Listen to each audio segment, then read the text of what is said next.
এটা নারায়ণগঞ্জ, আপনার না করিয়েন, এটা ঢাকা শহর। সব মানুষ এখানে বইঙ্গা ওদের এলাকায় এসে কাজ করে, ওরা পয়সাওয়ালা, অহংকারী, দাম্বিক, ওরা বহু হুজুর দিয়ে আগে উঠাইছে। ঢাকা বেড়াই, বংশাল, পুরান ঢাকা, এই নারায়ণগঞ্জ, তারপর হলো কেরানীগঞ্জ, ওদিকে হলো গাজীপুর, টঙ্গী, বাংলাদেশের সব হুজুরকে ওরা তুলছে, ওয়াজ করে আইনে আইনে হুজুরদেরকে কর্ম তুলছে। ওরা চিল্লাচিল্লি করবে না, ওয়াজ এসে কে করবে? সব মানুষ ওদের ভাড়াটিয়া। এখানে যদি আমি ভাড়ায় থাকতে আসি, আমার কোনো আত্মীয় স্বজন নাই, ওর বাপ দাদা 14 গোষ্ঠী এখানে, ওর শক্তিগত, ও কথা বলবো না, কে কথা বলবো? হ্যাঁ, না করছেন আপনার এত বড় সাহস? ছোট ভাই এখানে এসে বলো, তোমার এলাকা, তোমারই তো ক্ষমতা, তুমি বলবে না, কে বকবক করবে, কে বলো? তুমি না করেন না প্লিজ, আমাকে নিয়ে আসতে কথা বলতে, আমি ওদের সাথে কথা বলবো। ছোট ভাই তোমরা এখানে এসে কথা বলো, আরে ঢিঙ্কা ঠিকা লাগাই দাও, সমস্যা না। কি বলো? তুমি যুবক না? তোমার চুল এত লম্বা, কি সুন্দর করে ছাড়ে তুমি, কতক্ষণ করে এমন করো? তুমি তো স্মার্ট, তুমি, আরে ভাই কি বলো? এদেশের মেয়েরা তোমার জানা না দেখে না 100-200 মেয়ে তোমার জন্য মানে হাত টাত কেটে পাগলে মরে যাবে। তুমি এত সুন্দর, তুমি জানো তুমি কত জ্ঞানী, বুদ্ধিমান, তোমার কত পয়সাওয়ালা, তুমি কি ট্যালেন্ট, তুমি কি ক্লেভার, তুমি কি বিচক্ষণ, এদেশের মেয়েরা জানেই না, থাকবে তোমার জন্য সিরিয়াল ধরে ডাকতো। তুমি তো সুদর্শন, তুমি কথা বলবো না, কি বলবো? হ্যাঁ, ফেরেশতা তোমাকে ভয় পেয়ে চলে যাবে, জানো?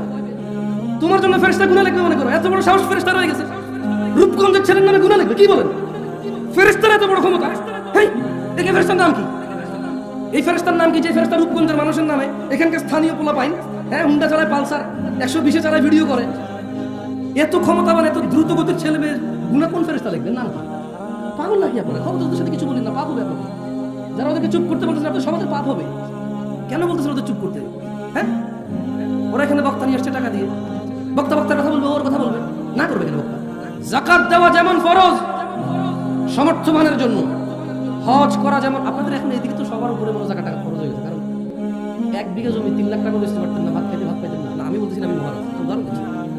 এখন জমির শতক চলে 10 লাখ, 3 শতক বেচতে 30 লাখ, স্বর্ণের ভরি 1 লাখ, 30 ভরি স্বর্ণ পাওয়া যায়। যে টাকা ব্যাংকে রেখে দিয়েছেন, ওই টাকা দিয়ে 30 ভরি স্বর্ণ পাওয়া যায়। দেখছেন আল্লাহ রিজিক কিভাবে দেয়?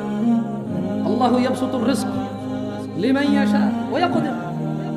আল্লাহ মানুষের রিজিক সম্প্রসারিত করে অথবা সংকুচিত, কমায় দেয়, যার খুশি। দেখছেন এই মানুষগুলো 1 বিঘা জমি বিক্রি করে চোখ অপারেশন করতে পারতো না, সেই মানুষগুলো এখন 1 বিঘা জমি বিক্রি করে বনানীতে 10 তলা বিল্ডিং করছে। আল্লাহ এত সম্পদ দিয়েছে, তারপরে ও 2 টাকা 5 টাকা তোলা ছাড়া মসজিদের ইমামের বেতন দিতে পারে না। এই লোকটা যার মায়ের জ্বর হয়েছিল, পাতলা পায়খানা হয়েছে, 50 মণ ধান বিক্রি করে ডাক্তার দেখাইতে পারে না। 2 বিঘা জমি বিক্রি করে ভালো চিকিৎসা করাইতে পারে না। শেষমেশ বাপ মরে যাওয়ার আগে 3 বিঘা 4 বিঘা জমি রেখে গেছিল। 1 শতক এখন রাস্তার পাশে 20 লাখ টাকা চলে। 33 শতকের দাম আসে 4 কোটি টাকা, 5 কোটি টাকা। ও কামলা খেত, ওর বাপে দিন মজুর ছিল, একটু জমি রেখে গেছে, ও জমির দাম এখন 5 কোটি টাকা। তারপরে ও নিজেকে একদম হাকির মনে করে, ছোট তুচ্ছ মনে করে, দান করতেও ভয় পায়। ও রিজিক নিয়ে ভয় আছে এখনো, কি খাবে, কি করবো, আমার পোলা কি করবে, হ্যাঁ আমি কি করবো, কিচ্ছু নাই আমার। মসজিদে দিয়ে দিলে কি হবে, মাদ্রাসা দিয়ে দিলে কি হবে, হুজুররা হুজুর ভাড়া করে নিয়ে আসে, হুজুররা হুজুর হায়ার করে নিয়ে আসে, তারপরে বলে মারহাবা মারহাবা মাবুদ। উত্তর পাড়ার আব্দুল জলিল মিয়া 10,000 টাকা দিয়েছে মাবুদ। তার বাপে জুয়ারি ছিল, বেনামাজি ছিল, যত কিছুই ছিল, 10,000 টাকার বিনিময়ে তুমি তারে জান্নাত দিয়া দাও। বেনামাজি মরে গেলে, বেঈমান মরে গেলে 10,000 টাকার বিনিময়ে কেন জান্নাত দিতে? বেঈমান হয়ে মরে গেলে, মুশরিক হয়ে মরে গেলে, ঈমান ত্যাগ করে মরে গেলে, আল্লাহ দ্রোহিতা করে মরে গেলে, ওর ছেলে নাকি 10,000 টাকা দিলে ও নাকি জান্নাতে যাওয়ার দোয়া করা যাবে। ও বেঈমান হয়ে মরে গেলে, হ্যাঁ, কিছুই তো ছিল না আপনাদের, কি ছিল? 5 বিঘা জমিতে কয় মণ ধান পেতেন? 10 বিঘা জমিতে কয় মণ ধান পেতেন? আর এই যে ছোট ভাই, তোমার বয়স 25 বছর, R15, হ্যাঁ, তারপরে যে কি কয় FZS নিয়ে যে বুম বুম বুম করো, তোমার দাদা ছিল ফকিরের মতো, ভাত খেতে ভাত পাইতো না, 5 বিঘা জমি ছিল, 10 মণ ধান হইতো না, 1 খন্ড হইতো জমি, 2 খন্ড পানিতে ডুবে থাকতো তোমাদের এলাকা। অথবা মরুভূমি ছিল, পানি ছিল না, উঁচু এলাকা, এরকমই বাংলাদেশ ছিল। 30-40 বছর আগের কথা বলছি, বেশি দিন আগের না। 1 খন্ড জমি পেত, ধানের পাশে যে ঘাসের বিচি, ওই ঘাসের গোটা তুলে এনে যাও রান্না করে খাইতো। অনেক পয়সাওয়ালা হয়ে গেছে না, তাফাল্লিং করে বেড়াবো শুধু 1 শতক জমি 15 লাখ টাকা হওয়ার কারণে। তোমার যে মেম্বার এখন অনেক কিছু, তোমার যে চেয়ারম্যান এখন অনেক কিছু, ওর বাপ দাদার কি ছিল আমরা জানি না, না কত বড় পয়সাওয়ালা, 10 তলা বিল্ডিং তোলে, মসজিদে এসে 2 লাখ টাকা দান করে, কি ব্যবসা করে? ওর বাপে কোন চেরাগ রাখা গেছে আলাদিনের ওর জন্য? হ্যাঁ, ইত্তাকুল্লাহ ইয়া নাস, মানুষ আল্লাহকে ভয় করো। এই যেই বিঘা জমি 20,000 টাকা বিক্রি হতো না, সেই বিঘা জমি আল্লাহ এখন 4 কোটি টাকা সমমূল্য করে দিয়েছে। তবু তুমি 1 শতক জমি মসজিদ মাদ্রাসা দান করতে রাজি নও। অথচ তোমার এই 1 শতক জমির দাম 2000 টাকা ছিল না, 2000। এখন থেকে 20 বছর আগে তোমার এই 1 শতক জমির দাম 1 লাখ টাকা ছিল না। আজকে যে 1 শতক জমি 20 লাখ অনেক প্রিয় হয়ে গেছে, ওখান থেকে অর্ধেক দিয়ে দিল, তোমার বাপের যা ছিল তোমার এখন বেশি থাকবে। তবুও তুমি একটা ওয়াজ মাহফিল করতে 10 টাকা 20 টাকা দিতে ভয় পাও। মনে হয় যেন হুজুরদের ঠেকা, এদেশে ইমাম মুয়াজ্জিনদের ঠেকা, এদেশে মর্যাদা মাদ্রাসা মসজিদ কমিটিদের ঠেকা। তোমার জন্য লোক ভাড়া করে নিয়ে এসে তোমার বাপের ইমান ছাড়া মরে যাক জান্নাতে ঢুকাই দেওয়ার পরে তুমি 200 টাকা দান করবা। মার হাবা কই ছিল, ঠিক কিনা? এইভাবে এই সাক্ষী মাত্র নিয়ে তোমাদের 200 টাকা দিতে দিবা। আল্লাহকে তারিফ শুনতে চাও আমার মুখে, দূর দূরান্ত থেকে নিয়ে এসে, হ্যাঁ এলাকার কেউ তো তোমার তারিফ করবে না, এই জন্য দূরে থেকে আমার নিয়ে আসো, দান করে তারিফ শোনাও। মার হাবা মারা বসে এলাকার চেনে তোমার 10,000 না 2 লাখ টাকা যদি সুনাম করবে না, চেনে তোমার, যদিও সত্যবাদী হয়। কেন? আমরা তো চিনি না, করে যাই। যাও, যেহেতু চিনি না করে গেলাম, তোমার সুনাম, তুমি অনেক ভালো মানুষ, আমরাই খারাপ। আমরা হুজুরের সামান্য করে টাকার জন্য ওয়াজ করতে এসে তোমার সুনাম দিকে আমরা দোষ নিজের উপর নিলাম, তুমি পবিত্র। বাংলাদেশে ইবাদতের চাইতে ঝগড়া বেশি হয়।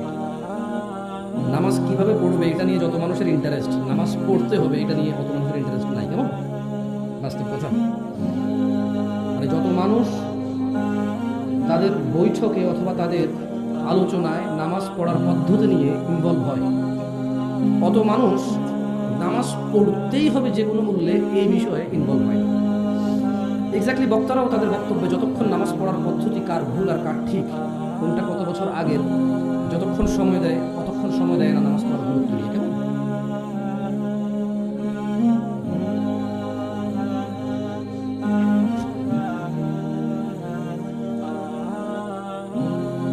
যুবকদের আইডল যে বললেন, আপনি বলছেন কোনো কথা আইডল বললেন না, কেমন? কানে তুলা দিয়ে কথা বলতে হবে, মানে ছেলেদের চুপ করবে না।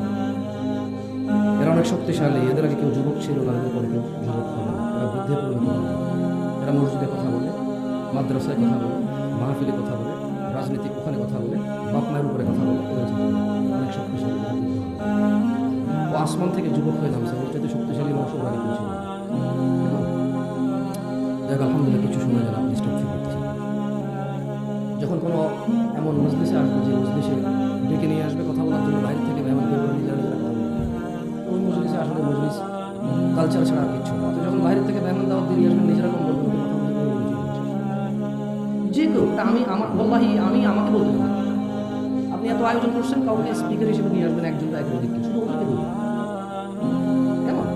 আর নিজেরা যেহেতু আসছেন, শুনলেন, দেখে নিজেরা নিজেদের যাবে টাকা খরচ করে এই ফার্নিচার, এই প্যান্ডেল করছেন, এই মাইক করছেন, এই ব্যানার পোস্টারি করছেন, কেউ না কেউ 10 টাকা 20 টাকা 100 টাকা করে সবাই নিজের অর্জিত সম্পদ, হালাল বা হারাম, আপনি ব্যয় করেছেন। সম্পদ হারাম বা হালাল হোক, সবার সম্পদের মায়া আছে। সেই ক্ষেত্রে যদি কাউকে নিয়ে আসেন, শুনতে শুনবেন, তাইলে হলে বুদ্ধি বেড়ে যাবে। কখনো হোটেলে দেশি মুরগি অর্ডার করে ফার্মের মুরগি দিয়ে খাইয়া নিজের চালাতে হবে। কেমন? যাই হোক, রমাদান কতটা ফজিলতপূর্ণ এটা নিয়ে আলোচনা করব। শবে বরাত, নিসফে শাবান নিয়ে তর্কে জড়াবো না। সবাইকে বলবো, যদি হাদিসে থাকে করো, যদি হাদিসে না থাকে করিও না। একটু বলে দেবো তুমি কি কি করো, এগুলো হাদিসে নাই, আমার ঠেকা পাবে। একটা কথা বলে দেবো, সেটা কি? আল্লাহ নবী সাল্লাল্লাহু আলাইহি ওয়াসাল্লাম বলেছে, কুল্লু উম্মতি ইয়াদখুলুনাল জান্নাহ, আমার উম্মতের সবাই জান্নাতে প্রবেশ করবে, ইল্লা মান আবা, শুধু অস্বীকারী জান্নাতে প্রবেশ করবে। কিলা ওয়া মান ইয়াবা ইয়া রাসূলুল্লাহ, সকল সাহাবারা বলল, হে আল্লাহর রাসূল সাল্লাল্লাহু আলাইহি ওয়াসাল্লাম, কে যে আবা, কে সে যে অস্বীকারী? বলল যে ফামান আতাআনি, যে আমার অনুসরণ করে, মানে আমি যত কিছুকে ইবাদত বলছি শুধু ওইটাকে ইবাদত বলে মানে এবং ওটা করে, বাইরে কিছু করে না, সে জান্নাতে প্রবেশ করবে। আর যে আমাকে অস্বীকার করবে সে হচ্ছে আবা। অস্বীকার 2 রকমের হয়। এক, উনি যা করেছে তা বলা যায় আপনি ঠিক বলেন নাই, মানি না। আরেকটা হচ্ছে উনি যা করতে বলেছে তা না করে অন্য কিছু করা, এভাবে অস্বীকার হয়। কেমন? এই শুধু এই নিসফে শাবান, শবে বরাত, এই রমজানের 15 দিনের আগে, হ্যাঁ, আর কোনো বিষয় আলোচনা করলাম না। ইবাদত করেন, যে ইবাদতের আদেশ আছে খুঁজে বের করুন। 15ই শাবানের ফজিলত নিয়ে তর্ক করছি না, অতটা যোগ্যতা আমার নাই যে আমি তাহকিক করবো এবং এখানে আপনাকে, ধরেন আমি জানিও, আপনাকে বললাম, অধিকাংশ আমরা আলিফ বাতাই পড়তে পারি না, অধিকাংশ আমরা সূরা ফাতিহা জানি না, অধিকাংশ আমাদের মধ্যে 10 জন সাহাবীর নাম জানি না, অধিকাংশ আমাদের মধ্যে 5 জন নবীর নাম জানি না। আউযু বিল্লাহি মিনাশ শাইতানির রাজিম। এমন অডিয়েন্সের সামনে আর আমাদের এখন বক্তব্য আসলে কোনটা দেওয়া উচিত এটাই তো কঠিন সিদ্ধান্ত নেওয়া যাবে। কোন বক্তব্য দিলে আপনি বুঝবেন না। আমি বলতেছি না যে আমি অনেক কিছু বুঝি, দেখেন আমি এটাই বুঝি না যে কোন টপিকে আপনার সাথে কথা বলছি, এত এত কম বুঝি। তো নিশ্চয়ই শাবান নিয়ে আপনি ফজিলত বলবেন, আরেকজন অস্বীকার করবেন, আমি ওই টপিকে আসতেই রাজি না, কারণ আমার দক্ষতা নেই যে আমি তর্ক করতে পারবো। যদি একবার বলেছি কোন টপিক করছো আমি ওখানেই শুনি, যদি বলে সার্টিফিকেট বাইরে করতেন মাদ্রাসা থেকে পাস করতেন ওখানে আমি শেষ করি, ওখানে নির্ভর আমি লোক তার মধ্যেই গেলাম না। তবে এতটুকু বলবো, জুমার দিন খুতবা দিতে হয়, আদেশ আছে। জুমার দিন জোহরের সময় জুমার সালাত 2 রাকাত হবে, আদেশ আছে, পদ্ধতি আছে। সালাত আদায় করতে হয় তাকবীরে তাহরিমা দিয়ে, তারপরে সানা পড়তে হয়, সূরা ফাতিহা পড়তে হয়, রুকু দিতে হয়, রুকু থেকে উঠতে হয়, সিজদায় যেতে হয়, 2 রাকাতে বসতে হয়, 2 এর অধিক রাকাতে 2 রাকাত পড়ে উঠতে হয়, 2 রাকাতে 2 রাকাত পড়ে শেষ করতে হয়। এই সকল পদ্ধতি, এই সকল আদেশ হাদিসের মধ্যে আছে। নিসফে শাবান 15ই শাবান, শাবান মাসের অর্ধেকে কি আমল করতে হয়? নামাজ পড়তে হয়, রোজা রাখতে হয়, হজ করতে হয়, যাকাত দিতে হয়, জিকির করতে হয়, রাত জাগতে হয়, দিন জাগতে হয়, মেহমানদারি করতে হয়। আসলে রমাদানে ফিতরা দিতে হয়, রমাদানে ফিতরা দিতে হয় ঈদে। ধনীরা বছরে একবার টোটাল যত কিছু আছে সেখান থেকে যাকাত বের করতে হয় একবার। এই সকল কিছুর আদেশ হাদিস থেকে, কোরআন থেকে নেওয়া যাবে। 15ই শাবান, ওই দিন আসলে করবো কি, আল্লাহর নবী কি করার জন্য আদেশ দিয়ে গেছেন, উনি কি করেছেন আলহামদুলিল্লাহ, সেটা নিয়ে তর্ক যাবে। কেউ বলবেন দঈফ, কেউ বলবেন আছে, কেউ বলবেন হাসান, কেউ বলবেন হাদিস দঈফ হলেও মানা যায়, কেউ বলবেন আপনারা তো দঈফ হাদিস মানেন, এটা কেন মানবেন না? ওদিকে যাবোই না ভাই, এগুলো তো জিতেই যাবে। না না, আপনি হারবেন না, আমিও হারবো না, এরকম অবস্থা হয়ে গেছে। এতটুকু বলবো, 15ই শাবান যেমন দেখেন, ঘুমাইলে ডান কাত হইতে ঘুমাইতে হয়, কেমন টয়লেটে বাম পা দিয়ে যেতে হয়, মসজিদে ডান পা দিয়ে যেতে হয়, সব এগুলো নির্দেশ হাদিস থেকে দেওয়া হয়। 15ই শাবান একজন মুসলমান, নর এবং নারী, ধনী এবং দরিদ্র, সুস্থ এবং অসুস্থ, সবাই তার করণীয় বর্জনীয় কি একটু যদি করেন ওটা বের করেন, ওই আদেশটা বের করেন যে আজকে তাতে তুমি এটা করো, আদেশ, এই আদেশটা বের করে করেন, ওদিকে যাবো না। আসলে তর্কে গেলাম কেন? রমাদানের সমস্ত বরকত, রমাদানের সমস্ত শিক্ষা বিসর্জন দিচ্ছি আমরা শুধু নিসফে শাবানের সময়, ঠিক না? ওই ঝগড়ায় গেলাম না, জান রমাদান নিয়ে না হয় কিছু কথা বললাম, সামনে চলে আসতেছে। দিনী ভাইয়েরা, আল্লাহ তাআলা বলছেন, থামছে আপনাদের কথা, থামছে?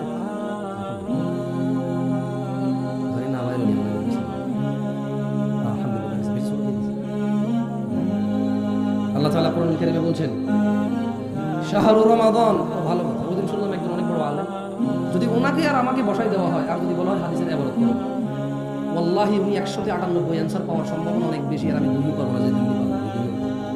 কিন্তু উনি বলছেন যে শবে বরাতে নাকি কোরআন নাযিল হয়েছে, উনি বললেন যে শবে বরাত নাকি ভাগ্য রজনীর রাত। তো আল্লাহ বলছেন যে শাহরু রমাদান, রমাদান মাস আল্লাযী উনজিলা ফীহিল কুরআন, রমাদান মাস যে মাসে কোরআন নাযিল করা হয়েছে, হুদাল লিন-নাস, মানুষের হিদায়াতের জন্য, ওয়া বায়্যিনাতিন মিনাল হুদা ওয়াল ফুরকান, স্পষ্ট নিদর্শন ও সত্য মিথ্যার পার্থক্যকারী হিসেবে কোরআনকে নাযিল করা হয়েছে। ফামান শাহিদা মিনকুম, অতএব তোমাদের মধ্যে ধনী দরিদ্র যাই হও না কেন, নারী পুরুষ যাই হও না কেন, সুস্থ অসুস্থ ডিপেন্ড করে, অসুস্থতার সিচুয়েশন ডিপেন্ড করে, যার যার সক্ষমতা থাকবে। ফামান শাহিদা মিনকুম, ফামান শাহিদা মিনকুমুশ শাহর ফালইয়াসুম শাহরু রমাদান আল্লাযী উনজিলা ফীহিল কুরআন, রমাদান মাস কোরআন নাযিলের মাস। তোমাদের মধ্যে যাদের সামর্থ্য থাকবে, যারা এই মাসে উপনীত হবা, জীবিত থাকবা, তোমরা এই মাসে সিয়াম পালন করবে। তাহলে আল্লাহ বলছে রমাদান মাসে কি করছে? কোরআন নাযিল করছে। আর ওইদিকে আল্লাহ বলছে ইন্না আনজালনাহু ফি লাইলাতিল কদর, ভাগ্য রজনী আল্লাহ নাযিল করেছে কখন? কদরের রাতে। কোন রাতে? কদরের রাতে আল্লাহ ভাগ্য রজনী 15 শাবান নাযিল করে নাই। কেমন তর্কে বিতর্কে যায়েন না ভাই, আকার ইঙ্গিতে ব্যাখ্যা বিশ্লেষণ দিয়ে অমুক আল্লামা অমুক দিয়ে না, দরকার নেই। আল্লাহ নবী সাল্লাল্লাহু আলাইহি ওয়াসাল্লাম থেকে পান কিনা দেখেন, আপনি পাবেন। মানে এগুলা খুব অযৌক্তিকর কথা যে আপনি ইসলামে অনেক কিছু করবেন, ভালো বলে করবেন, যেটা খারাপ কাজ, অথচ আপনি যে কাজ করতেছেন এই বিষয়ে ইসলামে অন্তত 30টা আদেশ আছে, 30 রকমের ইবাদত আছে, জিকির আছে, আপনি সবগুলো বাদ দিয়ে নিজেটা ভালো বানাবেন। কেমন যেগুলো আল্লাহ নবী দিয়ে গেছে আগে ওগুলা করে করে শেষ করেন, দেখেন সময় পান কিনা। ওগুলা শেষ করার পরে যদি থাকে আপনি কত বড় ইবাদতগার, তারপরে দেখে নেবেন কেমন। সিয়ামকে আল্লাহ সুবহানাহু ওয়া তাআলা ফরজ করেছেন। তিনি বলেন ইয়া আইয়ুহাল্লাযীনা আমানু, হিন্দুকে বলছে, তিনি বলছেন হে ঈমানদাররা, যে মূর্তি পূজা করে সেই ঈমানদার, যে কোরআনকে অস্বীকার করে সেই ঈমানদার, যে শুধু কোরআনকে মানে হাদিসকে মানে না সেই ঈমানদার। যে মুহাম্মদ সাল্লাল্লাহু আলাইহি সাল্লামকে শেষ নবী মানে না, সেই ইমানদার। তাহলে আমরা একমাত্র ইবাদতের যোগ্য কাকে মনে করি? আর শেষ নবীর নাম কি? সাল্লাল্লাহু আলাইহি ওয়াসাল্লাম। তাহলে আমাদেরকে বলতেছে আমরা ঈমান আনছি আল্লাহর প্রতি। ঠিক আছে, তাহলে আমাদেরকে এটা কে বলতেছে? অন্য কাউকে বলতেছে না। কেমন? আমরা যারা ঈমান আনছি ঠিক আমাদেরকে বলতেছেন, ইয়া আইয়ুহাল্লাযিনা আমানু, তোমরা যারা ঈমান এনেছো, কুতিবা আলাইকুমুস সিয়াম, তোমাদের উপর সিয়ামকে ফরজ করা হলো। জি, ফজর জোহর আসর মাগরিব ইশা যেমন ফরজ, ফজর জোহর আসর মাগরিব ইশা যেমন ফরজ, যাকাত দেওয়া যেমন ফরজ সমর্থবানের জন্য, হজ করা যেমন। আপনাদের এখন এইদিকে তো সবার উপরে মনে জাকাত টাকা খরচ হয়ে গেছে, কারণ 1 বিঘা জমি 3 লাখ টাকা বেচতে পারতেন না, ভাত খাইতে ভাত পাইতেন না। আমি বলতেছি না আমি মহারাজ, উদাহরণ দিচ্ছি। এখন জমি শতক চলে 10 লাখ, 3 শতক বেচতে 30 লাখ, স্বর্ণের ভরি 1 লাখ, 30 ভরি স্বর্ণ পাওয়া যাবে। যে টাকা ব্যাংকে রেখে দিয়েছেন ওই টাকা দিয়ে 30 ভরি স্বর্ণ পাওয়া যায়। দেখছেন আল্লাহ রিজিক কিভাবে দেয়? আল্লাহু ইয়াবসুতুর রিজক লিমান ইয়াশা ওয়া ইয়াকদির। আল্লাহ মানুষের রিজিক সম্প্রসারিত করে অথবা সংকুচিত কমায় দেয়, যার খুশি। দেখছেন এই মানুষগুলো 1 বিঘা জমি বিক্রি করে চোখ অপারেশন করতে পারতো না, সেই মানুষগুলো এখন 1 বিঘা জমি বিক্রি করে বনানীতে 10 তলা বিল্ডিং করছে। আল্লাহ এত সম্পদ দিয়েছে, তারপরে ও 2 টাকা 5 টাকা তোলা ছাড়া মসজিদের ইমাম দিতে পারে না। এই লোকটা যার মায়ের জ্বর হয়েছিল, পাতলা পায়খানা হয়েছে, 50 মণ ধান বিক্রি করে ডাক্তার দেখাইতে পারে না। 2 বিঘা জমি বিক্রি করে ভালো চিকিৎসা করাইতে পারে নাই। শেষমেশ বাপ মরে যাওয়ার আগে 3 বিঘা 4 বিঘা জমি রেখে গেছিল। 1 শতক এখন রাস্তার পাশে 20 লাখ টাকা চলে। 33 শতকের দাম আসে 4 কোটি টাকা, 5 কোটি টাকা। ও কামলা খেত, ওর বাপে দিন মজুর ছিল, একটু জমি রেখে গেছে, ওই জমির দাম এখন 5 কোটি টাকা। তারপরে ও নিজেকে একদম হাকির মনে করে, ছোট তুচ্ছ মনে করে, দান করতেও ভয় পায়। ও রিজিক নিয়ে ভয় আছে এখনো। কি খাবে, কি করবো, আমার কোথায় কি করবে, হ্যাঁ আমি কি করবো, কিচ্ছু নাই আমার। মসজিদে দিয়ে দিলে কি হবে, মাদ্রাসা দিয়ে দিলে কি হবে, হুজুররা হুজুর ভাড়া করে নিয়ে আসে, হুজুররা হুজুর হায়ার করে নিয়ে আসে। তারপরে বলে মারহাবা মারহাবা মাবুদ, উত্তর পাড়ার আব্দুল জলিল মিয়া 10,000 টাকা দিয়েছে মাবুদ। তার বাপে জুয়াড়ি ছিল, বেনাবাজি ছিল, যত কিছুই ছিল, 10,000 টাকার বিনিময়ে তুমি তারে জান্নাত দিয়া দাও। বেনাবাজি মরে গেলে, বেঈমান মরে গেলে 10,000 টাকার বিনিময়ে আল্লাহ জান্নাত দিয়ে দেবেন। বেঈমান হয়ে মরে গেলে, মুশরিক হয়ে মরে গেলে, ঈমান ত্যাগ করে মরে গেলে, আল্লাহ দ্রোহিতা করে মরে গেলে, ওর ছেলে নাকি 10,000 টাকা দিলে ও নাকি জান্নাতে যাওয়ার দোয়া করা যাবে। ও বেঈমান হয়ে বলেন, হ্যাঁ কিছুই তো ছিল না আপনাদের, কি ছিল? 5 বিঘা জমিতে কয় মণ ধান পেতেন? 10 বিঘা জমিতে কয় মণ ধান পেতেন? আর এই যে ছোট ভাই, তোমার বয়স 25 বছর, R15, হ্যাঁ তারপরে যে কি কয় FZS নিয়ে যে বুম বুম বুম করো। তোমার দাদা ছিল ফকিরের মতো, ভাত খেতে ভাত পাইতো না, 5 বিঘা জমি ছিল, 10 মণ ধান হইতো না, 1 খন্ড হইতো জমি, 2 খন্ড পানিতে ডুবে থাকতো তোমাদের। অথবা মরুভূমি ছিল, পানি ছিল না, উঁচু এলাকা, এরকমই বাংলাদেশ ছিল। 30-40 বছর আগের কথা বলছি, বেশি দিন আগের না। 1 খন্ড জমি পেত, ধানের পাশে যে ঘাসের বিচি, ওই ঘাসের গোটা তুলে এনে যাও রান্না করে খাইতো। অনেক পয়সাওয়ালা হয়ে গেছো না, তাফাল্লিং করে বেড়াও। শুধু 1 শতক জমি 15 লাখ টাকা হওয়ার কারণে তোমার যে মেম্বার এখন অনেক কিছু, তোমার যে চেয়ারম্যান এখন অনেক কিছু। ওর বাপ দাদার কি ছিল আমরা জানি না। ও কত বড় পয়সাওয়ালা, 10 তলা বিল্ডিং তোলে, মসজিদে এসে 2 লাখ টাকা দান করে, কি ব্যবসা করে? ওর বাপে কোন চেরাগ রেখে গেছে আলাদিনের জন্য? হ্যাঁ, ইত্তাকুল্লাহ ইয়া নাস, মানুষ আল্লাহকে ভয় করো। এই যেই বিঘা জমি 20,000 টাকা বিক্রি হতো না, সেই বিঘা জমি আল্লাহ এখন 4 কোটি টাকা সমমূল্য করে দিয়েছে। তবু তুমি 1 শতক জমি মসজিদ মাদ্রাসা দান করতে রাজি নও। অথচ তোমার এই 1 শতক জমির দাম 2,000 টাকা ছিল না, 2,000। এখন থেকে 20 বছর আগে তোমার এই 1 শতক জমির দাম 1 লাখ টাকা ছিল না। আজকে যে 1 শতক জমি 20 লাখ অনেক প্রিয় হয়ে গেছে। ওখান থেকে অর্ধেক দিয়ে দিল, তোমার বাপের যা ছিল তোমার এখন বেশি থাকবে। তবুও তুমি একটা ওয়াজ মাহফিল করতে 10 টাকা 20 টাকা দিতে ভয় পাও। মনে হয় যেন হুজুরদের ঠেকা, এদেশে ইমাম মুয়াজ্জিনদের ঠেকা, এদেশে মাদ্রাসা মাদ্রাসা মসজিদ কমিটিদের ঠেকা। তোমার জন্য লোক ভাড়া করে নিয়ে এসে তোমার বাপের ইমান ছাড়া মরে যাক, জান্নাতে ঢুকাই দেওয়ার পরে তুমি 200 টাকা দান করবার মার হাবা কইছিল, ঠিক কি না? এইভাবে সাক্ষী মাকি নিয়ে তোমাদের 200 টাকা দিবা। আল্লাহকে তারিফ শুনতে যাও আমার মুখে, দূর দূরান্ত থেকে নিয়ে এসে, হ্যাঁ এলাকার কেউ তো তোমার তারিফ করবে না, এই জন্য দূরে থেকে আমরা নিয়ে আসো, দান করে তারিফ শোনাও, মার হাবা এলাকার চেনে তো তোমার। 10,000 না 2 লাখ টাকা দিলে সুনাম করবে না, চেনে তোমার, যদিও সত্যবাদী হয়। কেন? আমরা তো চিনি না, করে যাই। যাও, যেহেতু চিনি না করে গেলাম, তোমার সুনাম, তুমি অনেক ভালো মানুষ, আমরাই খারাপ। আমরা হুজুরের সামান্য বড় টাকা জন্য করতে এসে তোমার সুনাম করি আমরা। যাও, দোষ নিজের উপরে নিলাম, তুমি পবিত্র মানুষ। তর্ক বিতর্ক থেকে বিরত হও। এবং ইবাদত শিখে নাও। শাহরু রমাদান আল্লাযী উনজিলা ফীহিল কুরআন, সামনে রমাদান মাস আসতেছে, যে মাসে কোরআন নাজিল হয়েছে। কতজন আমাদের মধ্যে আজকে এখানে এসে যারা কোরআন পড়তে জানে? আমিও এক অবাক, আমি এমন একটা বোকা মানুষ। আমি এখানে মানুষকে বলতেছি যে সামনে যে রোজার মাস আসতেছে, এই রোজার মাসে আল্লাহ কোরআন নাজিল করছে। ওরা কতটুকু মূল্যায়ন করে, আমরা কতটুকু মূল্যায়ন করেছি এই কোরআনকে? পড়তেই জানি না, পড়তেই জানি না। এমন কিছু নিয়ে আলোচনা করছি। যাই হোক, আল্লাহ হেদায়েত দিলে তুমি আমার চাইতে বেশি জানবা, আমার উস্তাদের চাইতে বেশি জানবা, তার উস্তাদের চাইতে বেশি জানবা। হিদায়াত আল্লাহর কাছে, কল্যাণ আল্লাহর কাছে। আল্লাহ যার কল্যাণ চাই তাকে আল্লাহ দিনী শিক্ষা দান করে। হতে পারে তুমি আমার চাইতে অনেক উত্তম, তাই তোমাকে সম্মান করে বলে দিনী ভাই, সিয়ামকে আল্লাহ তাআলা ফরজ করেছেন। বলেছেন তোমরা যারা ঈমান এনেছো তোমাদের জন্য সিয়ামকে ফরজ করা হয়েছে, যেমন তোমাদের আগের লোকজনদের উপরে ফরজ করা হয়েছিল, যাতে তোমরা আল্লাহ ভীরুতা অর্জন করো। ও নারায়ণগঞ্জের মানুষ, ও রূপগঞ্জের মানুষ, তোমরা যদি চাও আল্লাহকে ভয় করবা। প্রশ্ন, কিভাবে আল্লাহ ভীরুতা অর্জন করব? তবে আল্লাহ বলছেন কামা কুতিবা আলাল্লাযীনা মিন ক্বাবলিকুম লাআল্লাকুম তাত্তাকুন, তোমাদের উপর সিয়াম ফরজ করা হয়েছে যেমন তোমাদের আগের লোকদের উপরে ফরজ ছিল। কেন সিয়ামকে আল্লাহ ফরজ করেছে? তুমি যদি রোজা পালন করো, তোমার ভিতরে আল্লাহ ভীরুতা, তোমার ভিতরে আল্লাহর তাকওয়া, আল্লাহর ভরসা, আল্লাহর ভয়, আল্লাহর ভালোবাসা বৃদ্ধি পাবে। তুমি সিয়াম ছাড়া আল্লাহ ভীরুতা এত সহজে কোনো কিছুতে পাবা না।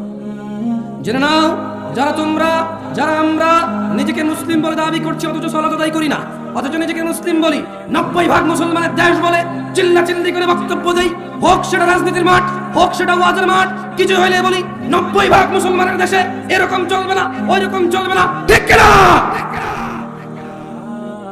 জেনে নাও কত ভাগ মুসলমানের দেশে, এটা জেনে নাও। এত ভয় কেন? পার্সেন্টেজে এত তোমার সংশয় কেন? জেনে নাও না মুসলমান কত পার্সেন্ট। ইসলামের স্তম্ভ 5টি। কয়টি? জোরে বলেন, কয়টি? আন ইবনে উমর রাদিয়াল্লাহু আনহুমা قال, ইবনে উমর রাদিয়াল্লাহু আনহুমা বলেন, قال রাসূলুল্লাহ সাল্লাল্লাহু আলাইহি ওয়াসাল্লাম, আল্লাহর রাসূল সাল্লাল্লাহু আলাইহি ওয়াসাল্লাম বলেছেন, বুনিয়াল ইসলামু আলা খামস, ইসলামের স্তম্ভ 5টি। মানে যেই লোকের কাছে এই 5টা জিনিস আছে, শুধু সেই নিজেকে মুসলিম বলতে পারবে, এর বাইরে কেউ বলতে পারবে না। 90% 100% এখন বেরিয়ে যাবে। কত ভাগ মুসলমানের দেশ এটা? এখানে কতজন মানুষ মুসলমান? বের করতে কঠিন কিছু হবে না। আল্লাহর নবী সাল্লাল্লাহু আলাইহি সাল্লাম বললেন, শাহাদাতি আল্লা ইলাহা ইল্লাল্লাহ, যে এই সাক্ষ্য দেয় আল্লাহ ছাড়া সত্য কোনো ইলাহ নেই, ওয়া আন্না মুহাম্মাদার রাসূলুল্লাহ, আর মুহাম্মদ সাল্লাল্লাহু আলাইহি সাল্লাম হচ্ছে আল্লাহর বান্দা এবং আল্লাহর রাসূল প্রেরিত। ওয়া ইকামিস সালাহ, সালাত আদায় করে। ওয়া ইতাইজ যাকাত, এবং ধন সম্পদশীলরা যারা যাকাত দেয়। ওয়াল হজ, সামর্থ্যবানদের মধ্যে যারা হজ করে। ওয়া সাওমি রমাদান, এবং রোজার মাসে যারা সিয়াম পালন করে। রাওয়াহুল বুখারী, আল্লাহর নবী বলছেন, বুনিয়াল ইসলামু আলা খামস, এই ইসলামটা 5টা খুঁটির উপরে টিকে আছে। যারা এই 5টা খুঁটিকে ধারণ করেছে তাদের মধ্যে ইসলাম আছে, তারা হচ্ছে মুসলমান। আর যে একটা ছেড়ে দিল, আরেকটা ছেড়ে দিল, পড়ে গেল। সিয়াম ছেড়ে দিল, যাকাত ছেড়ে দিল, হজ ছেড়ে দিল, তৌফিক থাকা সত্ত্বেও সবচাইতে হতভাগা হচ্ছে তারা, সবচাইতে হতভাগা হচ্ছে তারা। নামাজ পড়তে টাকা লাগে না, নামাজ পড়তে ধনী হওয়া লাগে না, নামাজ পড়তে ফর্সা হওয়া লাগে না, নামাজ পড়তে হাত পা থাকা জরুরি নয়, নামাজ পড়তে মানে প্রতি ওয়াক্তে গোসল করা জরুরি নয়, নামাজ পড়তে দিনক্ষণ অপেক্ষা করে জেগেই থাকতে হবে, বসেই থাকতে হবে, দাঁড়িয়েই থাকতে হবে, কতক্ষণ ঘন্টার পর ঘন্টা তাওয়াফ করতে হবে, এই ধরনের কোনো শর্ত নেই। মহিলা পুরুষের আলাদা বিধান নেই, ধনী দরিদ্রের আলাদা বিধান নেই। হতভাগা তারা যারা সালাতকে ত্যাগ করেছে। আল্লাহর নবী বলছে ইসলামের স্তম্ভ 5টি, আল্লাহকে সাক্ষী দেওয়া, ওনার রাসূলকে সাক্ষী দেওয়া এবং সালাত প্রতিষ্ঠিত করা, সমর্থবান যাকাত দেওয়া, সমর্থবান হজ করা।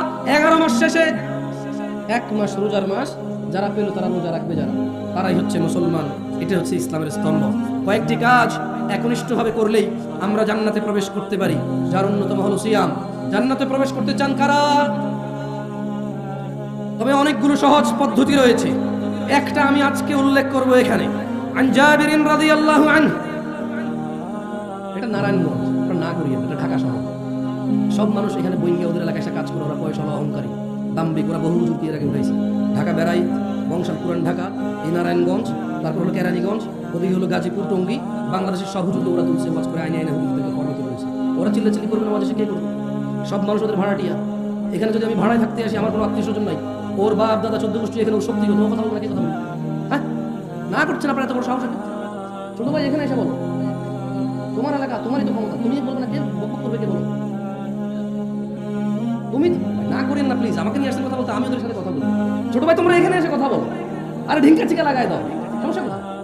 কি বলো? তুমি যুবক না, তোমার চুল এত লম্বা, কি সুন্দর করে ছাড়াইছো তুমি, কতক্ষণ পরে এমন করো?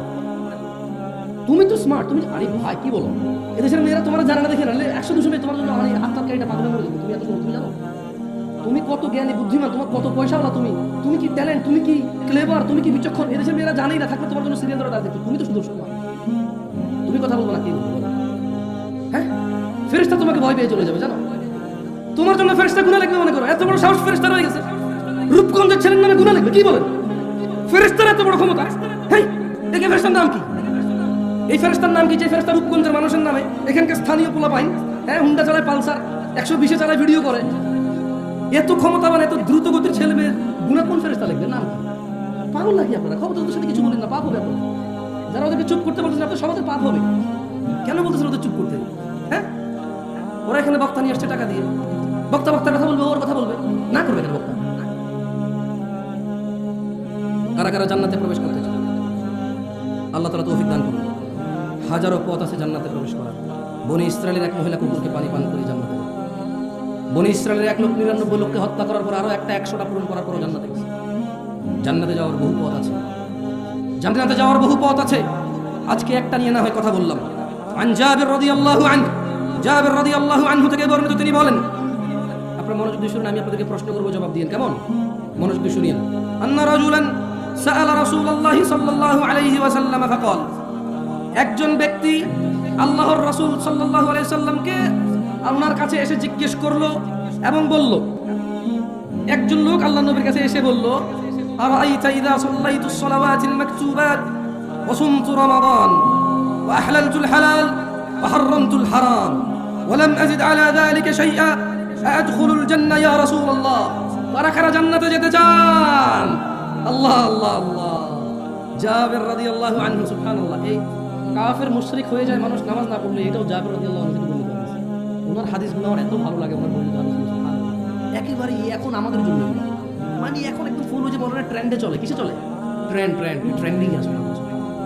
দেখেন উনি কি বলতেছে, যে একজন লোক এসে বলল, ইয়া রাসূলুল্লাহ, আমি যদি দিনে শুধু 5 ওয়াক্ত ফরজ সালাত, সুন্নত নফল করবে, এটা সে বলেনি, বুঝতে পারছেন ভাই? আমি না করছি, কে সুন্নত নফল করতে না করছি না? আমি এই যে ইউটিউবার এখানে লিখবে, তো ইউটিউবার আছে, ও বলবে দেখুন জামশেদ মজুমদার বলছে সুন্নত করা লাগবে না, ও টাইটেল দেবে। আমি বলছি এরকম, আমি বলছি এক লোক আল্লাহর নবীকে এসে বলছি, ইয়া রাসূলুল্লাহ, আমি দিনে শুধু ফরজ নামাজ পড়বো। তো ফরজ নামাজ কয় রাকাত? ফরজ নামাজ কয় রাকাত? কেউ যদি বলে আমি শুধু ফরজ পড়বো, সে কি নফল পড়বে বলছে? সুন্নত পড়বে বলছে? তাহাজ্জুদ পড়বে বলছে? ঈদের নামাজের কথা তো সে বলে নাই। কোন নামাজের কথা? ঈদের নামাজের কথা সে বলে নাই। ঈদ তো সে বলল, আমি যদি আল্লাহর নবী দিনে শুধু ফরজ নামাজ পড়ি, আর আল্লাহর নবী এই শাওয়াল মাসের রোজা, সোমবার বৃহস্পতিবার রোজা, কোনো রোজা আমি রাখবো না। আমি একবারে বছর শেষে যখন রমজান মাস আসবে, চন্দ্র দেখে রোজা রাখবো। যদি 29 দিনের মাস হয়, 29 দিন না। উনি এভাবে বলে নাই, উনি মূলত বলছে কি, আল্লাহর নবী, আমি যদি শুধু ফরজ নামাজ পড়ি আর রমাদানে সিয়াম পালন করি এবং হালালকে হালাল বলি, হারামকে হারাম হিসেবে মেনে চলি, ওয়ালাম আজিদ আলা যালিকা শাইআ, আল্লাহর নবী, আমি যদি খালি রোজা রাখি রমজানে, আর যদি আমি 5 ওয়াক্ত নামাজ পড়ি ফরজগুলা, ওইগুলা বাদে, আর আপনি যত কিছুকে হারাম বলছেন আমি এগুলো মাইনা চলবো, এগুলো আমি করব। আপনি যত কিছুকে হালাল বলছেন এটাকে আমি হালাল হিসেবে নিই। এবং আল্লাহ নবী আপনাকে আমি বলে দিই, সারা দিনে আমি আর কোনো ইবাদত করবো না। কি করবে না? কি করবে না? এক ব্যক্তি বলতেছে, জামশেদ মজুমদার বলতেছে না, কাকে বলতেছে? আল্লাহ নবীকে বলতেছে। এই হাদিস পাইলাম কোত্থেকে? জাবির রাদিয়াল্লাহু আনহু থেকে বর্ণিত, এটা মুসলিমের হাদিস। ওনাদের কিসের হাদিস? সহিহ মুসলিমের হাদিস। কিসের হাদিস? সহিহ মুসলিমের হাদিস। এখন ওই লোক বললো যে আল্লাহর নবী, এবং এর চেয়ে মানে নামাজ রোজা আর হারাম আর হালালের এর চেয়ে আমি যদি কিছুই বৃদ্ধি না করি, আমি যদি আর কোনো ইবাদতই না করি, আমি কি জান্নাতে প্রবেশ করবো হে আল্লাহর রাসূল?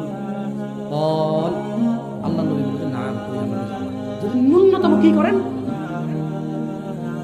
বলে খেয়ে ফেলছেন ভাই, পানি টানি খাবেন, ওয়াজ খাই ফেলিয়েন না, পানি খান, ভাত খান, মাছ খান, ওয়াজ খাই ফেলিয়েন না ভাই, তাহলে আয়সা আসাটাই মানে বৃথা হবে। হ্যাঁ, ওই লোক কি বলছে, সে কি করবে? আর কোন মাসের রোজা রাখবে? হালালকে কি বলবে? হালালকে কি বলবে, হারামকে কি বলবে। কেউ যদি কাউকে স্মরণ করতে গিয়ে গান বাজনা বাজায়, যদি দিবস পালন করে, এটাকে কি বলবে সে, কি বলবে সেটাকে। যদি কোনো বইতে লেখা থাকে ধর্ম মানুষই তৈরি করছে, সে কি বলবে এটাকে। যদি বিয়ের মধ্যে মত থাকে, সে কি বলবে এটাকে। এদেশের সবচেয়ে শ্রেষ্ঠ স্মার্ট মানুষ বিয়েতে গায়ে হলুদ করে, সে কি বলবে এটাকে। এই দেশের সবচেয়ে ভদ্র মানুষ তার শালীকে নিয়ে একসাথে সফর করে, সে কি বলবে এটাকে।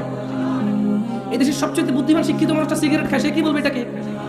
এদেশের সবচাইতে ক্ষমতাবান মানুষ, সবচাইতে ক্ষমতাবান মানুষ কোন একটা আইন পাশ করলো যে মডেল লাইসেন্স দিয়ে দিবে, সে কি বলবে এটাকে।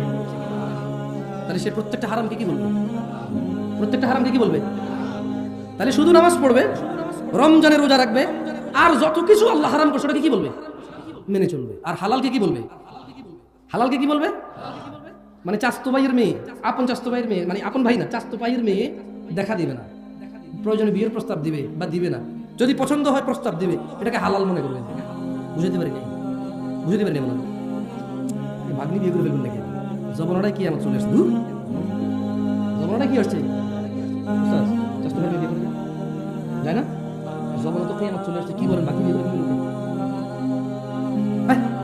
শোনেন না, মামা মামা মামা মামা বনি বলতেছে যে আমার আপন ভাই বা তাদের কারণে আমার মেয়েরা আমার শাস্তি খুব শোনা, কি শোনা, খুব শোনা। হঠাৎ করে মেয়ে বমি করে, হঠাৎ করে মেয়ে কি করে না, বাসে উঠে মাথা ঘুরে বমি করে, ঘরে থাকতে বমি। আরে ভাই বাসে উঠলে অনেকে বমি করে ভাই, বাসে উঠে বমি করে নাই, হঠাৎ করে মেয়ে বমি করে। এরপরে মেয়ের মা কাঁদে, আল্লাহ আল্লাহ আল্লাহ, কি করবো, খাইছে রে আমার, খাইছে, কি করলো, আমি কি ক্ষতি করছি, আমি কি ক্ষতি করছি। মানে এখন অন্য কোনো পোলায় তারা যদি ভূমি করতো তাহলে তো বিয়ে দিতে পারতো। আমার আপন স্বাস্থ্য ভাই ভাই লোক এমনি, আমার ভাগ্নি মা বন্ধি কেমন বিয়ে দিল, খাইছে খাইছে খাইছে, আমি সে মুখ দেখানো জায়গা নাই। মানে অন্য কারোর সাথে জায়গা থাকতে বুঝছেন, অন্য কারোর সাথে জানা হলে মুখ দেখানো জায়গা থাকতো, স্বাস্থ্য সাথে হবে না। আরে বেটা, স্বাস্থ্য বোন বিয়ে করা যায়, স্বাস্থ্য বোন যদি বিয়ে করা যায়, তাহলে স্বাস্থ্য বোনের অন্য কোন বেটার কাছে বিয়ে দিছে, ওইখান থেকে মেয়ে হয়েছে, ওকে কেন বিয়ে করা যাবে, হ্যাঁ। চাস্তো বোনের সাথে দেখা দেওয়া যায় না, তাহলে চাস্তো বোনের আরেকজনের ঘরে বিয়ে দিছে, ওইখান থেকে আমার ভাগ্নি একজন হয়েছে চাস্তো বোনের মেয়ে, ওকে কেমনে দেখা দিতে পারবো। যেখানে ওর মাকে দেখা দেওয়া যায় না, ওকে কেমনে যায় হয়ে গেল দেখা দেওয়া। ওর মায়ের বিয়ে করা যায়, বুঝি ওরে বিয়ে করা যাবে না, এর ন্যূনতম জ্ঞান কি নাই। ফুফাতো বোন বিয়ে করা যায়, বিয়ে করলাম না, বিয়ে হয় নাই, অন্য কোথাও বিয়ে দিছে, ওখানে ওর মেয়ে হয়েছে, বুঝি ওকে বিয়ে করা যাবে না। আমার আপন ফুফির ঘরে হয়েছে, ওরে বিয়ে করা যায়, কোথায় কার কাছে বিয়ে দিচ্ছে, বুঝি ওরে বিয়ে করা যাবে না। কোন জমানা এসে গেল, কিয়ামত চলে এসেছে। কিয়ামত তো আসছে যেদিন থেকে আমরা কোরআন হাদিস শুনে দিচ্ছি, সেদিন থেকে। তাহলে ওয়া আহলালতুল হালাল, হালালকে হালাল বলবে। কি করবে সে দিনে, দিনে দিনে আর বছরে কয় মাস। আর হালালকে কি বলবে, হারামকে কি বলবে, আর কি করবে না, আর কি করবে না। এবং আল্লাহ নবী কি বলছে, আল্লাহ নবী আমি যদি আর কিছু না করি আমি কি জান্নাতে যাব। আল্লাহ নবী কি বলছে বলেন, আমার সাথে বলেন যে ক্বালা নাআম, সবাই জোরে বলেন ক্বালা নাআম। আল্লাহ নবী কি বলছে, নাআম বলছে। কি বলছে, নাআম, বলেন নাআম। কি বলছে উনি, নাআম মানে হ্যাঁ, মানে কি হ্যাঁ। এবারে আসেন, এই লোক এবার কি করবে, মানে এই লোকে বললো যে শুধু ফরজ নামাজ পড়বে, রমজানের রোজা রাখবে, হালালকে হালাল বলবে, হারাম মেনে চলবে। আল্লাহ নবী বললো যে হ্যাঁ, আর যদি বেশি কিছু নাও করো জান্নাতে যাবা। এইবার এই লোক কি করছে জানেন, চিন্তা করেন এই লোক কত ডেঞ্জারাস লোক ছিল। আল্লাহর উপর সন্তুষ্ট, সে সঙ্গে সঙ্গে বলে উঠলো ক্বালা ওয়াল্লাহি লা আযীদু আলা যালিকা শাইআ। ওই লোকটা আল্লাহর নবীকে সামনে রেখে বললো যে আল্লাহর কসম, আমি এই 5 ওয়াক্ত নামাজ আর রমজানের রোজা হারামকে মেনে চলবো, হালালকে হালাল বলবো, আর কিচ্ছু বেশি করবো না, আল্লাহর কসম। সে আল্লাহ নবীকে বলেছে যে আল্লাহ নবী আল্লাহর কসম, আমি আর কোনো বাড়তি ইবাদত করবো না, আমি এটা বলে কি করবো, আমি আর বেশি কিছু করবো, শুধু এগুলোই করবো। আল্লাহ নবী কিন্তু ওকে বলে নাই কিছু, ওকে বলছে জান্নাতে যাবে। কোথায় যাবে, কোথায় যাবে। ইয়া মুসলিম, আহা মুসলমান, দিনে 5 ওয়াক্ত নামাজ জান্নাতে যাওয়ার কত বড় পথ দেখছো, কত বড় পথ জান্নাতে যাওয়ার, দিনে 5 ওয়াক্ত সালাত।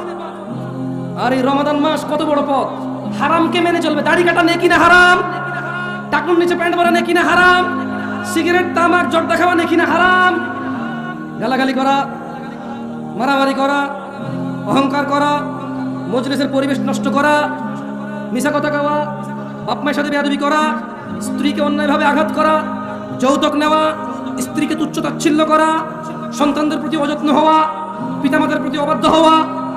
ওই লোকটা বলছে যে সেগুলো করবে, সে কখনোই তার পিতামাতার অবাধ্য হবে না, যেহেতু এটা হারাম। সে কখনোই দাড়ি কাটবে না, যেহেতু এটা হারাম। এটা এখানে বলে নাই, যেহেতু সে বলছে হারাম মেনে চলবে। কি মেনে চলবে?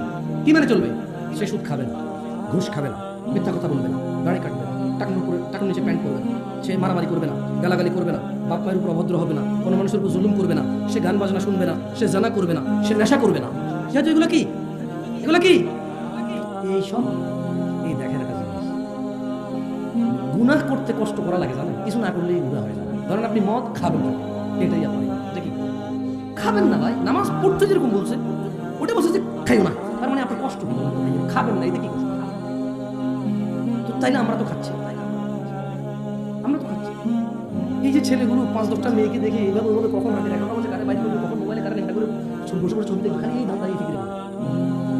ও ভাই, তোমার শরীরে যতটুকু যৌবন আছে না, ওটুকু আল্লাহ যতটুকু দিছে যৌবন ওটুকুই, এবার কি নষ্ট আরেকজনের মেয়ের ইজ্জত নষ্ট করে ভোগা ভাগা দিয়ে ওর সাথে এই যৌবন কাটাবা, নাকি বিয়ে করে বিবাহিত স্ত্রীর সাথে কাটাবা? এই একটুকুই যৌবন, বুঝছো? যেরকম তোমার কাছে 100 টাকা থাকলে 10 টাকা খরচ করে ফেলে আর কত থাকে? ধরেন এক লোকের কাছে 100 টাকা আছে, কত আছে? 5 টাকার মদ খেলো, কি খেলো? 5 টাকার গাঁজা খেলো, কি খেলো? গাঁজা। 5 টাকা দিয়ে তারপরে 5 টাকা দিয়ে সে মুখ খেলো, কি খেলো? 5 টাকায় ঘু খেলো, কি খেলো? 5 টাকা ছিঁড়ে ফেলে দিছে। এভাবে তার 25 টাকা চলে গেলে আর কত থাকে? কত থাকে? আর বাকি 25 টাকা দিয়ে সে কি করলো? এইভাবে পেঁচাইয়া সিগারেট জ্বালা খাইয়া ফেললো। বাকি 25 টাকা কি করলো? এইভাবে পেঁচাইয়া সিগারেট বানাইয়া এর ভিতরে সাদা পাতা জর্দা মর্দা মুরমান দিয়া উড়াই দিল। টাকা কত থাকে? এবার যদি 50 টাকার নোট বগলের নিচে নিয়ে দৌড়াদৌড়ি করে, এটা 100 টাকা হবে? বালিশের নিচে রেখে 100 হবে? হবে 100 টাকা? এমনি এমনি ঘষাঘষি করলে হবে? ছোট ভাই, যৌবনটা তো এরকম আল্লাহ দেওয়া রিজিক, যতটুকু আল্লাহ রিজিক দিয়েছে অতটুকুই। এখন আজে বাজে কাজে নষ্ট করবা, আজে বাজে কাজে নষ্ট করবা, পরে তোমার স্ত্রী বঞ্চিত হবে, ওখানে তুমি লাঞ্ছিত হবা, ওখানে তুমি কথা বলার জন্য তোমার অতটুকু তোমার সৎ সাহস থাকবে না, তোমার বউ তোমার উপরে চিল্লাবে, কারণ তুমি তোমার রিজিক আগেই নষ্ট করে বসে আছো। এরপরে রসুনের কুশ বগলের নিচে দিয়ে হাঁটা লাভ হবে না। বুঝে আসছে? রিজিককে সম্মান করো। এই সুস্থতা আল্লাহর দেওয়া রিজিক, এই যৌবন আল্লাহর দেওয়া মহারিজিক, এই সম্পদ আল্লাহর দেওয়া মহারিজিক, এই জ্ঞান আল্লাহর দেওয়া মহারিজিক, এই চোখ আল্লাহর দেওয়া রিজিক, এই মুখ আল্লাহর দেওয়া রিজিক, এই দুহাত দুপা আল্লাহর দেওয়া রিজিক, এই সুখ দুঃখের অনুভূতি আল্লাহর দেওয়া রিজিক। এগুলাকে পরোয়া করো। আন আবি হুরায়রা রাদিয়াল্লাহু আনহু, ও ভাইরা আমার, জান্নাতের দরজা খুলবে সামনের মাসে। কারা কারা ওই দরজায় প্রবেশ করবে সিদ্ধান্ত নিয়ে নাও। আবু হুরায়রা রাদিয়াল্লাহু আনহু থেকে বর্ণিত, তিনি বলেন রাসূলুল্লাহ সাল্লাল্লাহু আলাইহি ওয়াসাল্লাম বলেছেন, এটাও জাবের রাদিয়াল্লাহু এটা হচ্ছে আবু হুরায়রা রাদিয়াল্লাহু আনহু থেকে বর্ণিত, তিনি বলেন রাসূল সাল্লাল্লাহু আলাইহি ওয়াসাল্লাম বলেছেন, ইযা জাআ রমাদান ফুতিহাত আবওয়াবুল জান্নাহ, জান্নাতের দরজা সমূহ খুলে দেওয়া হয় যখন রোজা আসে। কোন দরজা খোলে? যেতে চাও? তাহলে কি করতে হবে? অ্যাট লিস্ট কমসে কম কি করতে হবে? যদি কোনো মানুষ জান্নাতে যেতে চায়, ও কমসে কম দিনে কয়বার নামাজ পড়তে হবে? কমসে কম কত রাকাত? কমসে কম কত রাকাত? বছরে কমসে কম কত মাস রোজা রাখতে হবে? আর যত কিছু হারাম এগুলোকে কি করতে হবে? কি করতে হবে? এবং সে বাকি হালালকে হালাল বলবে, কিন্তু সেই বলতে না।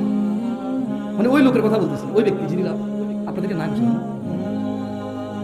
যারা যারা লেখাছেন টাকা দিবেন, পরে বলেন না যে ভাই আমি কিছু বলবো, শুধু নামাজ পড়ে বোঝা রাখবে, এই ঘটনা ঘটাই দিন। যতদিন ওয়াজ করছি, যতটুকু সঠিক বোঝার কথা অতটুকু না বুঝে মানুষ শুধু যতটুকু ভুল বোঝার বুঝছে। আমি আপনাদের অনুরোধ করি, বলবো বুঝিয়েন না, সমস্যা নাই, ভুল বুঝিয়ে কিচ্ছু বুঝিয়েন না, অসুবিধা নেই, ক্ষতি নাই। ভুল বুঝলে অনেক ক্ষতি ফিতনা হয়ে যাবে। আল্লাহর নবী বলছেন, যখন রমাদান আসে জান্নাতের দরজাসমূহ খুলে দেওয়া হয়, ওয়াগুল্লিকাত আবওয়াবুন নার, জাহান্নামের দরজা বন্ধ করে দেওয়া হয়, ওয়াসুফফিরাতিশ শায়াতিন, শয়তানদের বন্দী করে ফেলা হয়। আচ্ছা, রোজার মাসে যদি শয়তান বন্ধ হয়ে থাকে, তো রোজা রাখে না যে লোকটা সিগারেট খায়, জানা করে, দিনের বেলা স্ত্রী সহবাস করে, মুসলমান বলে নিজেরে, এর থেকে কোন শয়তানে করে? ভুল বলছে। আল্লাহ বলছেন মিনাল জিন্নাতি, মিনাল জিন্নাতি, মিনাল জিন্নাতি। তার মানে শয়তান কয় প্রকার? জিন শয়তান, যেটা মানুষ শয়তান আউযুবিল্লাহ বললে সহজ এটা যায় না, জিন শয়তান ওটা সহজে চলে যায়। আল্লাহ আমাদেরকে বুঝার তৌফিক দান করুন। যাই হোক দিনী ভাইরা, এই বিভ্রান্তিতে পড়বেন না যে রমাদান 10 দিন রহমত, 10 দিন নাজাত, 10 দিন মাগফিরাত, এরকম 10 দিন ভাগ করিয়েন না। কেমন? আবু হুরায়রা রাদিয়াল্লাহু থেকে বর্ণিত, তিনি বলেন আল্লাহ নবী সাল্লাল্লাহু আলাইহি ওয়াসাল্লাম বলেছেন, আদম সন্তানের প্রতিটি কাজই তার নিজের জন্য, রোজা ব্যতীত। কেননা সিয়াম আল্লাহর জন্য, আর আল্লাহ এটার প্রতিদান দেবে। যাই হোক, আমি আসলে আপনাদের এখানে আর বেশিক্ষণ বসায় রাখবো না। একটা হাদিস মুখস্থ করা দিয়ে চলে যাবো, যদি আপনারা মুখস্থ করতে চান। মুখস্থ করবেন তাহলে কিন্তু কয়েকবার পড়তে হবে। রাজি আছেন আপনারা? যখনই আমি বুঝবো যে আস্তে আস্তে বলতেছেন, তখন আমি ফিনিশ করে এখান থেকে বিদায় নেব। এর আগে আমি পড়াবো। বলেন আন সাঈদ ইবনুল মুসাইয়িব রাদিয়াল্লাহু আনহু, রাদিয়াল্লাহু আনহু, নবী বলেন, মুখে মুখে বলেন, রাদিয়াল্লাহু আনহু, রাদিয়াল্লাহু আনহু, আন সাঈদ ইবনুল মুসাইয়িব রাদিয়াল্লাহু আনহু, সাঈদ ইবনে মুসাইয়িব রাদিয়াল্লাহু আনহু থেকে বর্ণিত। তিনি বলেন, আল্লাহর নবী সাল্লাল্লাহু আলাইহি ওয়াসাল্লাম বলেছেন, বাইনানা, জোরে বলেন, বাইনানা ওয়া বাইনাল মুনাফিকিনা শুহুদুল ইশা ওয়াস সুবহ লা ইস্তাতিউনাহুমা। সাঈদ ইবনে মুসাইয়িব রাদিয়াল্লাহু আনহু থেকে বর্ণিত, তিনি বলেন, আল্লাহর নবী বলেছে যে মুসলমান মানে আল্লাহর নবীর উম্মত বা আল্লাহর বান্দা, আর যারা আল্লাহকে অস্বীকার করে, মুনাফিক, কাফের, মুশরিক। এখানে মুনাফিক কথাটা বুঝছেন? জাবির রাদিয়াল্লাহু আনহু থেকে দুইটা হাদিস আছে, একটাতে মুশরিক বলা আছে, একটাতে মুশরিক কাফের দুইটা বলা আছে। কেমন? সরি, একটাতে কাফের বলা আছে আর একটাতে মুশরিক কাফের বলা আছে। তো জাবির রাদিয়াল্লাহু আনহু থেকে বলেন, তিনি বলেন যে আল্লাহর নবী বলেছে, নিশ্চয়ই মুনাফিক আর মুসলমানদের মধ্যে পার্থক্য হচ্ছে ঈশা আর ফরজ নামাজ ত্যাগ করা। কারণ মুনাফিকের জন্য ফজর আর ঈশা পড়া কষ্ট হয়ে যায়। কত ভাগ মুসলমানের দেশ? হ্যাঁ, এখনো 90 ভাগ। কমে না রে ভাই, কমে না। মানির মান জুতা দিয়ে যায়, এখনো কমে না 90 ভাগ। হ্যাঁ না, ও মারি খেমনি বড় বড় হুজুররা, রাজনীতির নেতারা সবই জায়গায় এসে কি কয় 90 ভাগ মুসলমানদের হয় কেমনে আসলে? মানে কোন কাজ করে, মানে মুসলমান কোন কোন কাজে মুসলমান হয়? আমরা তো জানি যে অনেক কাজে মুসলমান তো চলে যায়। এখন যাই হোক, কেউ যদি আল্লাহকে মেনে চলে মুসলমান হয়, তাহলে ওকে আল্লাহ জান্নাত দেবে। আর যদি কেউ মানুষকে মেনে মুসলমান হয়, ওই মানুষের যা ক্ষমতা সে তা দিবে তাকে, যদি পারে বাঁচাবে। বলেন আন জাবির রাদিয়াল্লাহু আনহু, জাবির রাদিয়াল্লাহু আনহু থেকে বর্ণিত, তিনি বলেন, আল্লাহর নবী সাল্লাল্লাহু আলাইহি সাল্লাম বলেছেন, বাইনার রাজুলি, জোরে বলেন তো, দেখেন তো মুখস্থ হয় কিনা, বাইনার রাজুলি ওয়া বাইনাশ শিরকি ওয়াল কুফরি তারকুস সালাহ। বলেন, বান্দা শিরক এবং কুফরের মধ্যে পার্থক্য হচ্ছে নামাজ ত্যাগ করা। কাফের কি মুসলমান? মুশরিক কি মুসলমান? কত ভাগ মুসলমানের দেশ? আল্লাহর নবী বলছে, বান্দা আর মুশরিক, কাফের মধ্যে পার্থক্য হচ্ছে নামাজ। কি? যে নামাজ পড়ে সে হলো বান্দা, যে নামাজ পড়ে না সে মুশরিক ও কাফের। আমি বলি নাই, ফতোয়া দিচ্ছি না, ওয়াল্লাহি ফতোয়া দিচ্ছি না, অনুবাদ করতেছি। কি করতেছি? এবার আপনি মুসলমান কেমনে হবেন, আল্লাহর জান্নাতে কেমনে যাবেন, সিদ্ধান্ত কার? আচ্ছা যান, এত কিছু বললাম, এত ভয় দেখালাম, একটা ভালো কথা বলে চলেই যাই। আর কতক্ষণ যাবো যাবো বলে বলবো? বাঙালি তো যাবো যাবো বলে আদা বলে, যেমন আশা বলেছে কেবল। আমি দুটি কথা বলে এখানে সংক্ষিপ্ত বক্তব্য শেষ করবো। এই কথা বলে আসলে আধা ঘন্টা এটাই বেশিরভাগ ক্ষেত্রে হয়, আমরা দেখি যে আমিও বিচিত্র না বাংলাদেশি হিসেবে, শেষ কথা 10 মিনিট থেকে না, এটা আসলে শেষ। জানাকারী আছে কিনা আমাদের এখানে, মদখোর আছে কিনা, আমরা বাপ মায়ের উপর অত্যাচারকারী, মিথ্যাবাদী, মিথ্যা সাক্ষ্য দেওয়া, দুনিয়ার যত অপরাধ আছে কোনো না কোনো অপরাধের সাথে কেউ না কেউ জড়িত আছে কিনা। তাইলে ওই যে ওই লোক বললো হারামকে মেনে চলবে, হালালকে স্বীকৃতি দিবে, যতই মানুষ বলুক কি কয় আস্তাগফিরুল্লাহ, তওবা করছি, কানে ধরছি, আর জিকির করতাম না, আল্লাহ যেটাকে হালাল করেছে সেটা লজ্জা পাবে না। কি পাবে না? আল্লাহ যেটাকে হালাল করেছে সেটা কি পাবে না? আর আল্লাহ যেটাকে হারাম করেছে সে কখনো এটা থেকে লজ্জা উঠাবে না। কি উঠাবে না? তো জান্নাতে যাওয়ার জন্য যদি 5 ওয়াক্ত নামাজ জরুরি হয়, জামশেদ ভাই আমি তো অনেকদিন করি, জান্নাতে যাওয়ার জন্য যদি জানা বন্ধ করে দিতে হয়, নেশা বন্ধ করে দিতে হয়, জামশেদ ভাই আমি তো এখন গতকালও করে আসছি, নেশা অথবা জানা।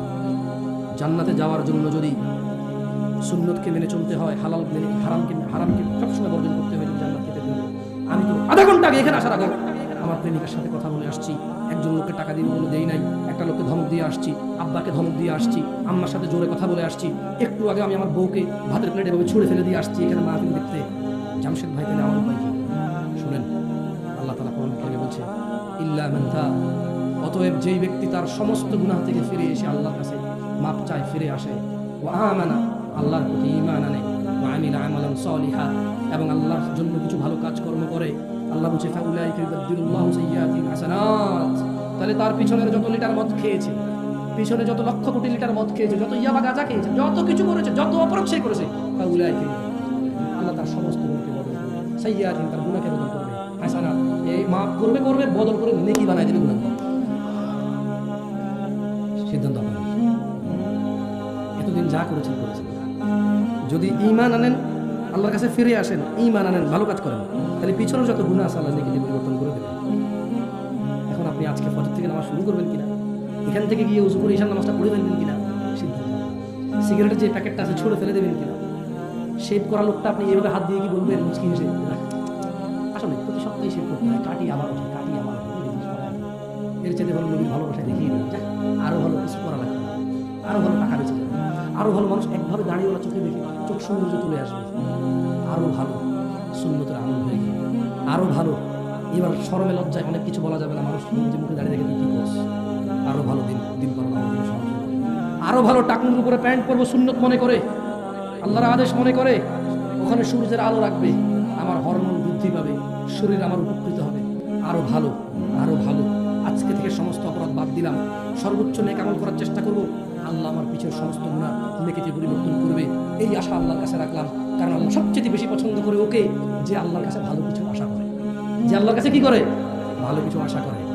ও রূপগঞ্জের মানুষ, জান্নাতে যেতে চাও, নেকিতে পরিবর্তন করতে চাও গুনাহকে, তবে ক্ষমা চাও, ফিরে আসো এবং ভালো কাজ কর্ম করো, গুনাহগুলোকে নেকিতে পরিবর্তন করে রবের সন্তুষ্ট চিত্তে সেই জান্নাতে প্রবেশ করো, যে জান্নাতের স্বর্ণ খচিত আসনে হেলান দিয়ে আড্ডা দিবা, যে জান্নাতে কিশোররা তোমাদের খাদেম হবে, যে জান্নাতে হুরুন ঈন, যে জান্নাতে হুর থাকবে এবং স্ত্রী বাবা যাকে কোনো চক্ষু কল্পনা করতে পারে না, পুরো পৃথিবীর সমস্ত পুরুষের সমস্ত যৌবন একত্রিত করে যদি কল্পনা করা যায় কোনো এক কাল্পনিক রোমান্টিক কিছু, কোনো হুরকে পুরো কোনো কিছুই কল্পনা করা যায়, এত ডিফারেন্ট অবস্থা।